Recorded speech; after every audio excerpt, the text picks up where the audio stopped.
Salam yoldaşlar, hər vaxtınız xeyir olsun. Bugün birinci dərsimizlə başlayırıq. Dərsimiz əsas anlayışlar adlanır. İnformatikanın birinci bölməsidir. Biz birinci olaraq informatika termininə baxmalıyıq ki, görək bu informatika nə olan bir şeydir. İnformatika termininə nəzər salsaq, burada iki dənə söz var. Biri infodur, biri avtomatika sözüdür. Bax, bu iki dənə söz, yəni informasiyanın avtomatlaşdırılması sözü ilk dəfə 1960-cı illərdə Fransalılar tərəfindən elmə gətirilib və informatika elmi yaradılıbdır. Bizə imtahana belə şeylər düşürmü? Düşmür. Düz informatikada bəzi yerlər var. İlk hesablama maşını, ilk nə bilim proqram falan seçməkən belə şeylər bəzi kitablarda rastlaşacaqsınız, amma onlara ehtiyac yox, çünki onlar bizim imtahan mövzumuz deyil. Bəs əsas anlayış deyəndə nədən söhbət gedir? İnformatikanın ən əsas anlayış hissəsi bax bu hissədədir. İnfa hissəsindədir, informasiya hissəsindədir. Yəni informatikanın özəyi onun informasiyanı təşkil etməyindədir. Yəni biz bu dərsimizdə sırf informatikanın informasiya bəhsindən danışacağıq ki, informatika özəyi nədən bəhs edir? Dediyimiz kimi informatikanın əsası informasiyadır. İnformasiya nə olan bir şeydir? İnformasiya, yəni bizim aldığımız məlumatlardır. Artıq biz onu eşidirik, duyuruq, görürük, toxunuruq. Bunlar hamısı informasiyadır. Məsələn, siz məni hal-hazırda eşidirsiniz, məndən informasiya alırsınız. Deməli, biz artıq nədən istifadə edirik? İnformatikanın əsas bir elementi olan informasiyadan. Belə bir məqam var, bunu çox adam qarışdırır. Onu qarışdırmamaq üçün bunu bura qeyd edirəm və xüsusi yadınızda saxlayın ki, verilən informasiya yazaq. Bir də bilik anlayışları var ki, bu üç dənə anlayış bir-birindən qarışdırılmamalıdır. Niyə? Baxın, verilən birinci yerdə gəlir. İnformasiya 2, bilik 3. Bilik sözünü biz cəmiyyətdə də eşitmişik. Nə deməkdir bilik? Bilik, yəni artıq kiminsə nəyisə dərk eləməsi vasitəsilə yaranan bir şeydir. Məsələn, deyirik, xalqın uşağı biliklidir, filan fesməkan belə biliyi var, elə biliyi var. Bilik, yəni o artıq onu dərk edib ki, onda biliyə çevrilibdir. Yəni o biliyi də nə vasitəsilə əldə edir? İnformasiya vasitəsilə gedir, müəllimindən eşidir, kitabına baxır, dərsini oxuyur, informasiya əldə edir. O informasiyanın ilkin versiyası isə veriləndir. Yəni nə deməkdir verilən? Burada sizə təzə tanış olan söz verilən sözüdür. Baxın, verilən hər hansı bir məlumatın informasiya halını almamışdan qabaqki versiyasıdır. Nə deməkdir? Bax, məsələn, siz mənim səsimi eşidirsiniz hal-hazırda. Yəni, siz mənim məlumatlarımı başa düşürsünüz, bundan bilik yaranır, məni eşidirsiniz, bu informasiyanın özüdür. Amma mən bunu sizə çatdırmamışdan qabaq, mən bu məlumatı ötürürəm kompüterə, yəni bir sözlə kompüterə verirəm. Kompüter bunu öz süzgəcindən keçirir, yəni müəyyən proseslərdən keçirir, gətirir informasiya formasına salır, sizə verir. Yəni, hər hansı bir informasiya halını almamışdan qabaqki ilkin versiyası veriləni təşkil edir və testlərdə sizin qabağınıza çıxacaq hansı birincidir? Birinci veriləndir, ikinci informasiyadır, üçüncü nəhayətində o dərk olunubdursa, artıq bizdə nə formulaşır? Bilik formulaşır. İnformasiyanın xassələri var. İndi siz onu dərslikdən oxuyacaqsınız, o rahat bir şeydir. Məsələn, informasiyanın tamlıq xassəsi var, informasiyanın obyektivlik xassəsi var, obyektivlik. Nə deməkdir? Ondan sonra adekvatlıq xassəsi var, adekvatlıq. Bunlara nəzər salsaq, bax, tamlıq xassəsi, yəni informasiya tam olmalıdır. Yəni, hər hansı bir məlumatı verirsənsə, sadəcə onu müəyyən bir hissəsini yox, ümumilikdə verməlisən. Obyektiv olmalıdır informasiya, yəni kimisə fikir mühakiməsindən asılı olmamalıdır, düzgün qərara xidmət eləməlidir. Adekvat olmalıdır. Adekvat nə deməkdir? Bax, adekvat, yəni o demək ki, bir dənə mövcud situasiya var, tutalım, birinci situasiya var. Sən bu ikinci situasiyanı, bu olmazsa yaradanmazsan vəziyyəti. Yəni, ikinci yaranan, üçüncü və yaxud da sonraki situasiyalar özündən bir əvvəlkinə əsaslanmalıdır. Yəni, hər hansı bir informasiyanı verirsənsə, bunun əvvəlki bir versiyası olmalıdır ki, sən ona qarşılıq nəsə bir şey çıxarda bilərsən. Buna deyirlər adekvatlıq xassəsi. Sonra xassələrimiz çoxdur. Məsələn, bir də var, reallıq xassəsi var. Real olmalıdır informasiya, cari zamana uyğun olmalıdır. Belə bir xassə yoxdur, bunu nəzərinizə saxlayın. Carilik deyə sizə alacaqlar. Carilik xassəsi informatikada biz bunu xassə deyə götürmürük yoldaşlar. Sonra biz diqqət yetirək, birdən ekranımızı yuxarı çəkək. Xassələrdən keçdiyi informasiyanın forması anlayışına bax, formalar. İnformasiyanın formaları. İnformasiyanın iki dənə forması var. Birinə deyəcəyik diskret informasiya. O birinə deyəcəyik ki, analog informasiya. Analog informasiya. Diskret nədir? Diskretin bəzən ikinci adını da verirlər. Buna deyirlər rəqəmsalda. Hətta bunun üçüncü adı da var. Buna deyirlər kəsiləndə. Bunun 3 dənə adı var. Diskret rəqəmsal kəsilən. Analoqun bir dənə adı var. Analoq, bir də onun alternativi var. Kəsilməyən deyirlər bəzən buna. Kəsilməyən informasiya. Bax, bunun yoldaşlar, mahiyyəti nədir? Bu, əslində o qədər də çətin bir, qeyri-adi bir tərəf yoxdur bu izahlarda. Bax, məsələn, diskret informasiya nəyə deyilir?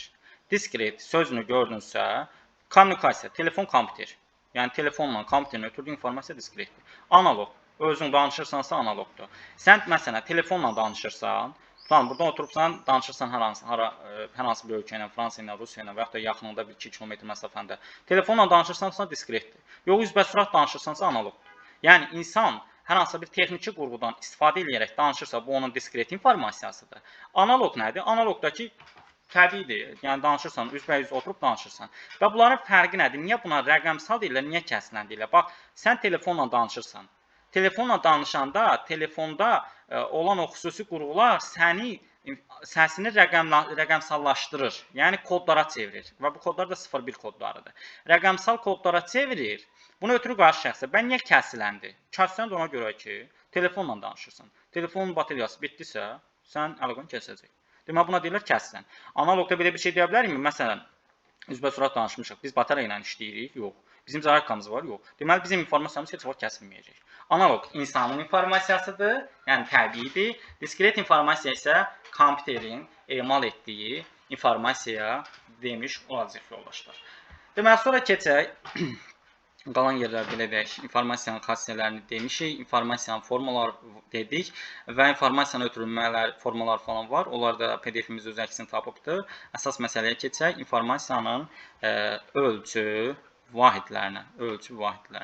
Baxın, informasiyanın ölçü vahidləri nə deməkdir? İnformasiyanın ölçü vahidləri, yəni hər hansı bir ötürdüyümüz məlumatın kəmiyyətini müəyyən eləməkdir. Bu, indi bunun rəngini dəyişək, burada sizə qəşəng izah edək. Baxın, ölçü vahidləri deyəndə nə nəzərdə tutulur? Hər bir varlığın ölçüsü var.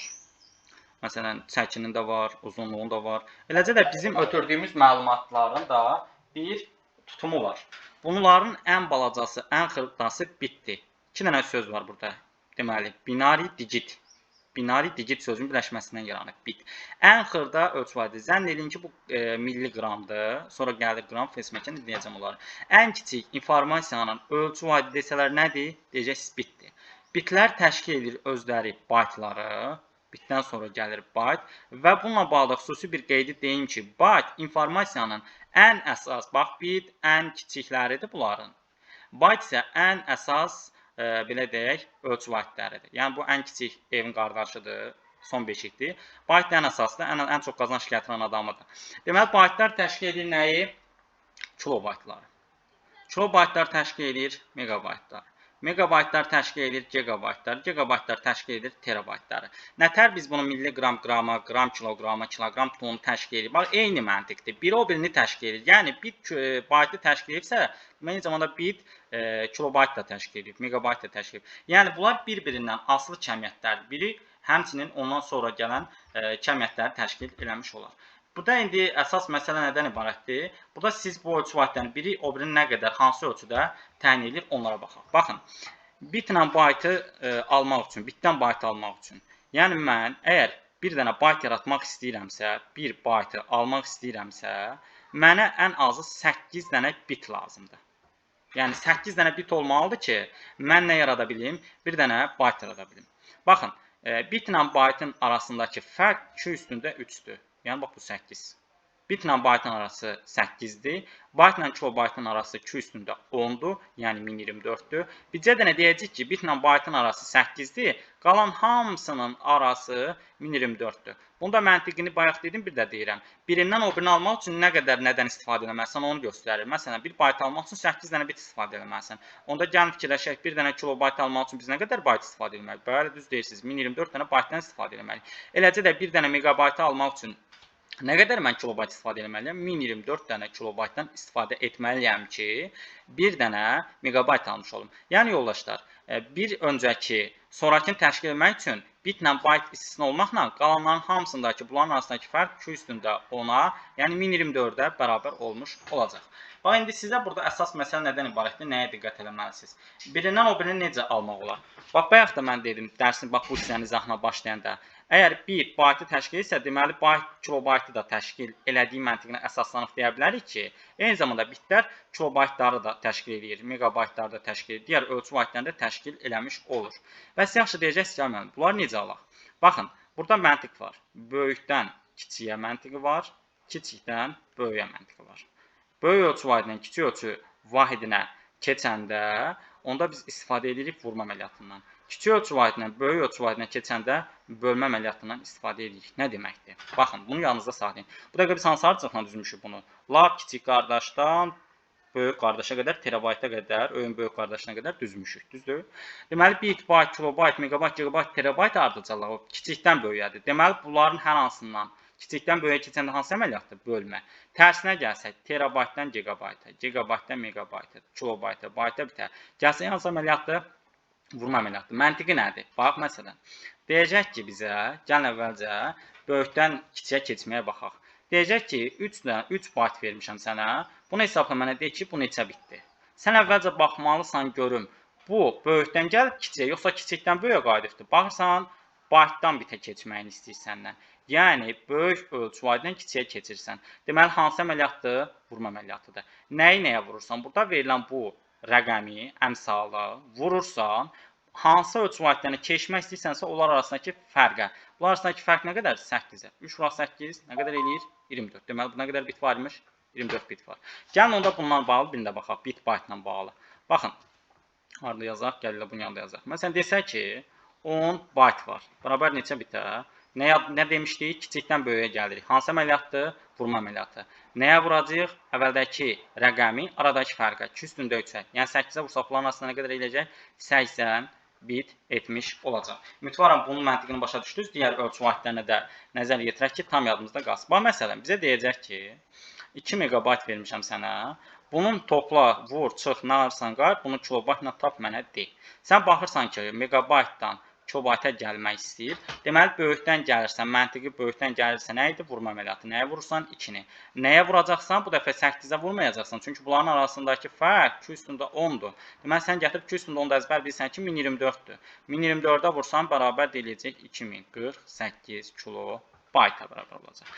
Yoldaşlar, indi burada sizi maraqlandıran bir məqam var. Bir-birinə yaxın ölçü vahidlərinə keçmək rahatdır bir növ. Bəs bir-birindən uzaq ölçü vahidlərində keçid necədir? Ona baxaq. Bax, nə demək istəyirəm? Tutalım ki, deyib ki, onda sən hesabla denən mənə görüm. 2 kilobayt bərabər neçə bit? Aha, kərəmə ağlamaq tutdu. Bayaqdan yaxın yerləri bilirdik. İndi uzaqlara nətər baxaq? Çox rahat. Bax, biz demişdik, böyükdən gəlirdik. Böyükdən gəlirdik, kilobaytdan bitə gedirik. Hansı ölçü vahididir? Vurma ölçü vahididir. Nəyə vururuq? Əvvəldəki rəqəmi. 2-ni. Çalışın qüvvətləri öyrənin. Birazdan yazacağam mən sizə bu üstü qüvvətləri və yaxud da PDF-imizdə var, şəklini atacağam. Oradan baxarsınız. Bax, bu vurma üstü qüvvətlərini işləsəz daha rahatdır. Deməli, böyükdən gəlirik. Vururuq. Nəyi vururuq? Nəyə vururuq? Nəyi vurduğumuzu bildik. İndi baxaq nəyə vuracağıq. Demişdik, aradakı fərqi vurmaq lazımdır. Sən kilobaytdan hara gəlməsən, hansı məkana gəlməsən, bitə gəlməsən, düzdür?